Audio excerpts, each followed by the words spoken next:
Hi everyone, it's Az here from HeelvsBabyface with his brand new webcam. How you doing? This could be a little bit of good news for people. Some people might think it's a little bit of bad news. Personally, I think it's good news.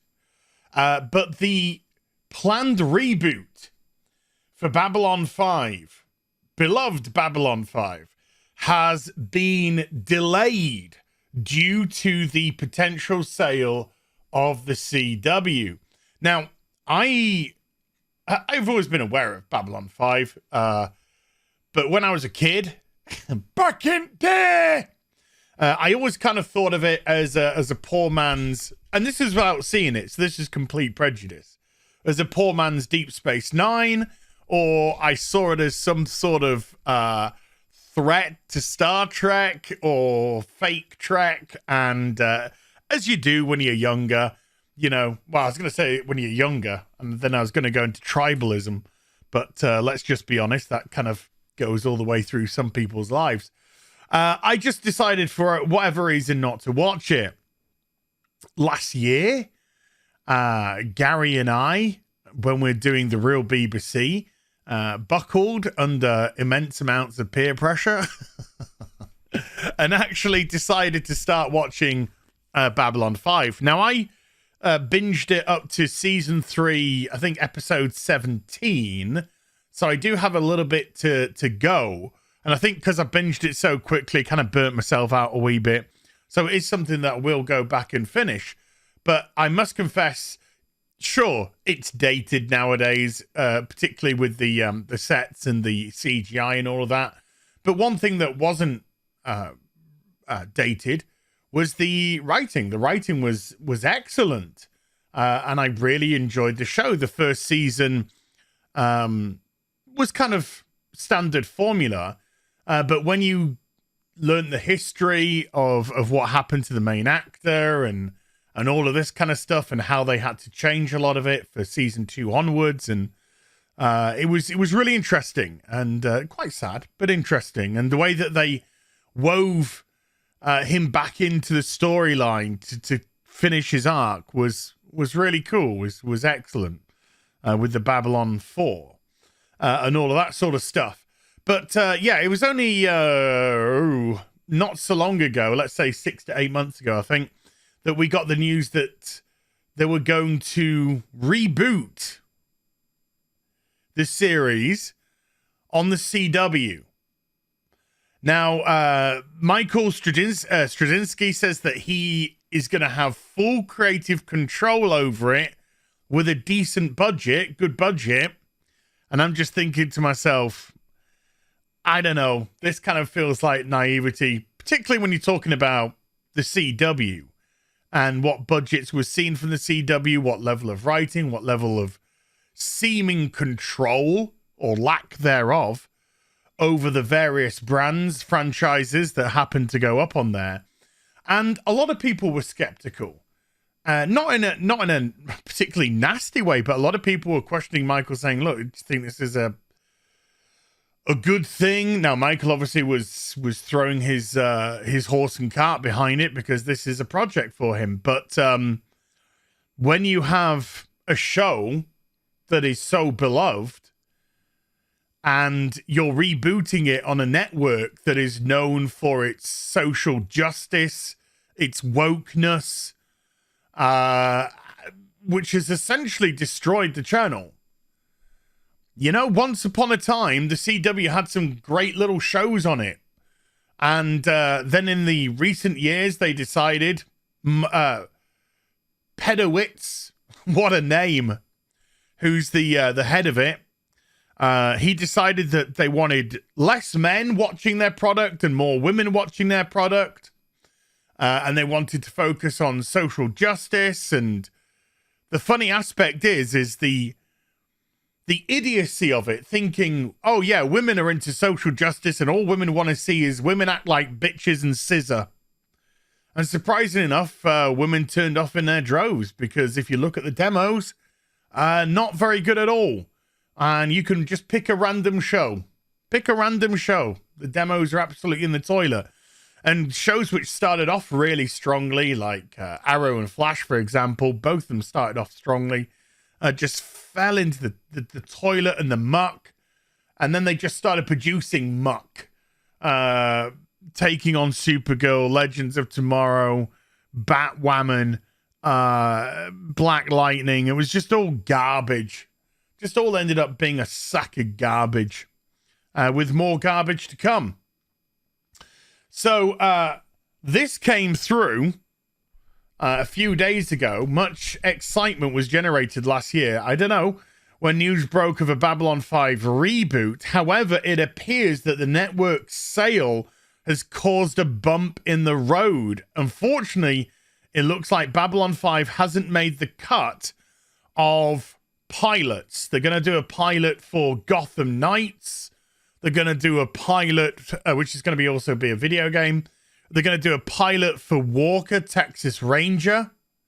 Now, you just think of it.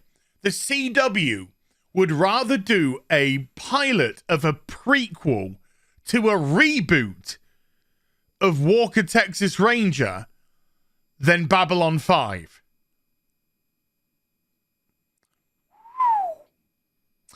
All is not lost, though, says J. Michael Stradinsky. However, shortly before that piece was published, I received a call from Mark Pedowitz, president of the CW. I should mention that Mark is a great guy, big lover of children, apparently. I don't know. That's just why I heard it. And a long-term fan of Babylon 5. I'm sure he is. Just like he's a long-term fan of Batwoman. Just like he was a long-time fan of Legends of Tomorrow, which was a brand new one. Just like he was a long-time fan of Arrow. Just like he was a long-time fan of The Flash. You get the drift.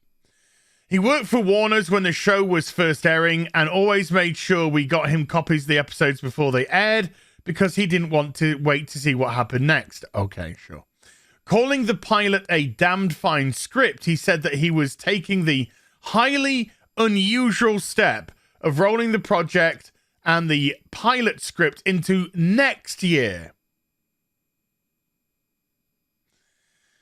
Now, the cynic in everyone can say whatever they want, but how many times just through life, like when you went for a job interview and you didn't get it and you got a call and they would invariably say, oh, you did a great interview.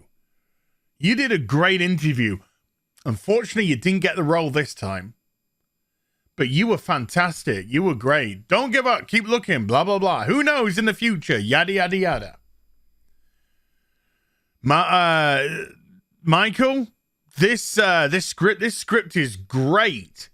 This script is damned fine. So what we're going to do is, instead of put it into pilot production, we're going to leave it. We're going to leave it till next year, 2023. And we're going to go ahead and decide to do a pilot of a prequel to a reboot of a show which the kids who are watching the CW probably haven't got a fucking clue what it is anyway. But it was a damn fine script, Michael. Damned fine. He also alludes to struggles which affected the original show. Despite its well-published, sweeping 5-year arc, Babylon 5 enjoyed a notoriously bumpy ride of unexpected cast changes and network swaps, which, I alluded to that a little bit earlier. Would it have been wonderful if we'd gotten a green light today? Absolutely, of course. But it seems we will have to wait a little longer. What matters is that the project is still very much alive, and when the time is appropriate, the window will give Babylon 5 fans the opportunity to express their passionate support for the series to the new owners of the CW. I tell you what, if somebody buys the CW, they're fucking crazy. They're crazy. Particularly if they buy the CW or they go into partnership with the CW where they still allow CBS and Warner to create the product for them. The failing product, which has caused the sale of the network. Hi, we'll sell you the network, and then we'll continue to make the shit which made the network tank. Sound good to you? Yeah. Well, if that's going to be my new bosses, good luck. And look, just look what happened to Star Trek. Now, I don't mean this disrespectfully at all, but Babylon 5 isn't as big as the Star Trek brand by any stretch of the imagination. Yes, it has a cult following. Absolutely. Deservedly so, by what I've seen. Yeah, the show was great, brilliantly written. But look what happened to Star Trek. Look what happened when they turned Discovery into the woke, misanthropist, anti-white hate that we see every week in the show. Well, some of us, I ain't watching that shit anymore. But I've seen enough. Do you want that to happen to your beloved Babylon 5? Sometimes it's best to let sleeping dogs lie. And I've, based off what I've seen on 3 seasons and 17 episodes of Babylon 5, I would hate to see this come back and be wokeified and torn apart, or the garbage writing which no doubt the CW will produce in this reboot. Now, if it was rebooted somewhere else, who knows? It could stand a chance. But the CW? Fuck out of here. So I think, personally, thank heavens for small mercies. And I wouldn't be upset if this happened to just fade by the wayside. Hope you enjoyed the vid. If you did, do give it a thumbs up and also subscribe to the channel. Follow me on social media and YouTube for live streaming. Links are in the description box down below. I'll be back with some more stuff very soon. You take care. Bye for now.